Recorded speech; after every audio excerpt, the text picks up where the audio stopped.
topic is how to find the right medicine, what to expect.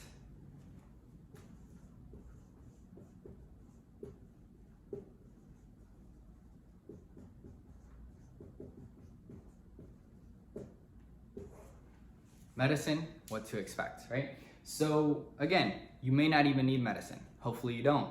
And if you do, you want to be on the fewest of them and the smallest doses, right? So these things are powerful. You don't want to be on them if you don't have to. I'm not a doctor. I have no way of knowing if you need medicine or what amount of medicine you should be on. But because I have so much experience with this stuff in my own life, and because it can be so confusing to know what to expect with, the timeline and trajectory of finding the right medicine, I thought it would be helpful to give you some ideas here of what you can expect in that process. So if you do need to be on medicine, it can take some time, right? Within any given class of medicines, so, there's the anti-anxiety medicines called benzodiazepines, so like Xanax, Klonopin, Ativan, maybe you've heard of some of these medicines. Xanax is sort of a street drug, right? People get high with Xanax. Those are anti-anxiety medicines, and there's antidepressants like SSRIs, serotonin uptake inhibitor, however you say. There's antipsychotics, there's mood stabilizers, there's all these different types of medicines. Within any given class of medicine, especially I think with the antidepressants, antipsychotics, mood stabilizers, anti-anxieties, they're pretty straightforward. But a lot of times the doctor doesn't really know how that particular medicine is going to react with you. They almost can't really know, at least with science where it is at the filming of this video. They don't really know which medicine is going to be right for you within a given class of medicine, right? So if there's a bunch of antidepressants and you have depression, they can't necessarily ask you questions and be like, oh, okay, this is the one that's going to work, unfortunately, right? I hope we get to a point where this is more of an exact science, but there's a joke, and it's kind of true that with finding the right psych meds, a lot of it is like throwing like the spaghetti or whatever against the wall and seeing what sticks, which sucks, right? It sucks for the patient. But there's a lot of truth to that. In terms of the anti-anxiety, there's sort of medicines that they're more seen as short-term. You don't want to necessarily be on them longer than you need to. They can be a little bit addicting, and then your body can build up tolerance to them, and then you just need more. And again, I'm not a doctor. I don't want to go into too many details, but I just want to give you the overview that figuring out the right medicines for you is not an exact science. They don't just exactly know this one for you, this one for you. They don't know the doses. It's something that they're going to have to test and play with, and that testing and playing with can take time. And so just so you can sort of know what to expect, they'll put you on a certain medicine and they'll start with a super low dose because they don't want it to harm your body. And they will, ramp up very, very slowly. So maybe whether that's every 1 or 2 or 3 or 4 weeks or whatever it is, they're slowly going up on the medicine, and they're wanting to see, does that medicine help you? And they're wanting to see, is it having any bad effects or side effects? Sometimes you may have some effects, sometimes you may not. Some medicines may help you, some medicines you might not feel anything. But the reason this is tricky is because you're testing all these different medicines, and you're going up super slowly, and you're going up over periods of time. And so if you think about it, if you have to test a ton of different medicines and a ton of different doses, and it takes at least maybe like a couple weeks before each increase in the dose, because the medicines are strong and they need to be careful, this is something that can really take some time. But they have to go slow because the medicines are powerful and they need to be careful, right? And again, it's like, yeah, you don't want to be on these things if you don't have to. You might be thinking, oh, Justin, well, I don't want to be on medicine. It's like, well, a lot of times, all the time, I think, life is a game of alternatives. It's a game of choices, right? Choice A, choice B. Let's say choice B is medicine that maybe you need to be on, but you don't want to. It's like, I understand. I didn't want to be on it either. But if choice A is that you're severely, severely struggling and might die, being on medicine that gives you a chance to live might be a good idea, right? Even though you might not always think so in this moment.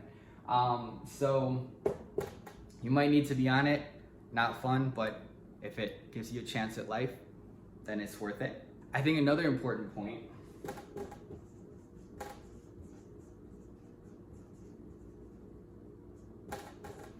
take your medicine, right? Take your medicine as prescribed. Sometimes people don't take it as prescribed, here and there, and then they're like, oh, it's not working. It's like, guys, come on. Like, this is, you're in the fight of your life. Take your freaking medicine, right? You got to take your medicine. A lot of times people start to feel a little bit better, and then they get off their medicine. They're like, oh, I'm healed. It's like, guys, the medicine's helping you most likely. Look, we all want to be off medicine. I'm totally a proponent of being on no medicine. If you can do that and be healthy, that's 1,000% the right way to go. But if you are on medicine, take your medicine as prescribed, consistently as prescribed. It matters. You're in the fight of your life. Take your freaking medicine. And then, don't just stop taking it without telling your doctor. Also, you can have some really intense effects if you just completely get off everything, because it throws off your chemistry. Your body chemistry and brain chemistry is used to that stuff. So you might experience some weird effects from that, right? So take your medicine. Don't immediately stop it. Consult everything with your doctor. And those are some very, very important things. I think those are some big mistakes that people make. That was something that I was always good at, is taking it and not just making these executive decisions, right? It's like you have to understand you're playing an important game. Survival is an important game. So you want to do everything within your power to make the right decisions to make you healthy. I do want to mention here another thing in the medicine category. Again, I'm not a doctor. I'm not saying you should do this, but I'm sharing it because it's something I did and I think it's something you should know about, is ECT. So sometimes for people, and this was the case with myself, who tried a lot of different medicines over a number of years and nothing is working and they're still really, really struggling, like maybe life is in jeopardy, kind of struggling. People don't know if they're ever going to be able to have a normal life or stay alive or whatever the case may be. Sometimes ECT can be a good option. Might not be the right option for you, or maybe it is, but it's something you should know that exists, because if you are someone, or if you get to the point where you become someone that you feel like you've tried tons and tons of medicines, you're just like, I don't know if I'm gonna be able to keep staying alive, right? And nothing's working. ECT stands for electroconvulsive therapy, and in ECT, they basically take you into the operating room. They run an electrical current through your brain. It induces a seizure. You wake up a bit later, and they do a series of these treatments depending on how severe your symptoms are. I think the maximum, at least of when I did it, was Monday, Wednesday, Friday, and I did that for many number of weeks. And doctors don't really know for sure why it works, but they know that it does work. A lot of very, very high success rate, especially with people with very severe symptoms, depression and bipolar. So this is something that can work for you. Why does it work? I'm not sure. I think maybe, when we've got depression, it's like maybe the links in our brain that are all connected are so negative, are so strong that it's like so hard to break them, almost like being in a prison and we're so trapped. And maybe this induced seizure just sort of breaks that all up and shakes it up and almost gives us the chance to get out of that prison, of our thoughts. So I did find it to be massively, massively helpful for me. I do think ECT was something that helped save my life, and sort of get me back on my feet and give me another chance to keep going again. It's not something that people prescribe as a first thing to do, because it is a procedure. They do put under the general anesthesia. It is something that I think doctors are still kind of figuring out why exactly does this work. One of the downside side effects is you can have significant memory loss. So by the time I had finished all these, I basically didn't know anything about myself. I couldn't remember my past, my childhood. I had no short-term memory. I knew my name was Justin, but that was kind of about it. My cognition, my cognitive processing and thinking ability was way, way, way slowed down. And it really took me time, I would say months to years, probably years, to sort of really get memories back and a lot of that cognitive processing power of my brain back. So there was a price that I paid for that, but it did come back and it did help me to stay alive. So I do recommend it if you're at your wit's end and you have no idea what to do. You can do that. I don't recommend it as a first thing to do.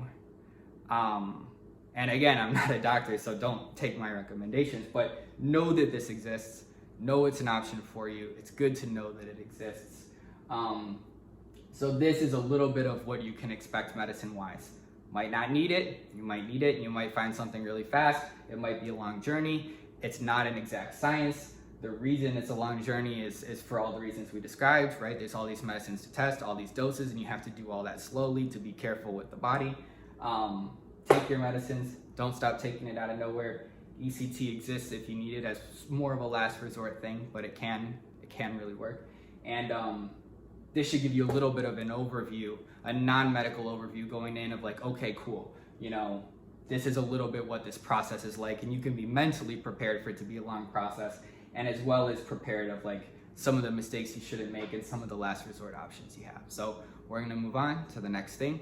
I'm going to erase this. If you need to take a screenshot, you can take it now.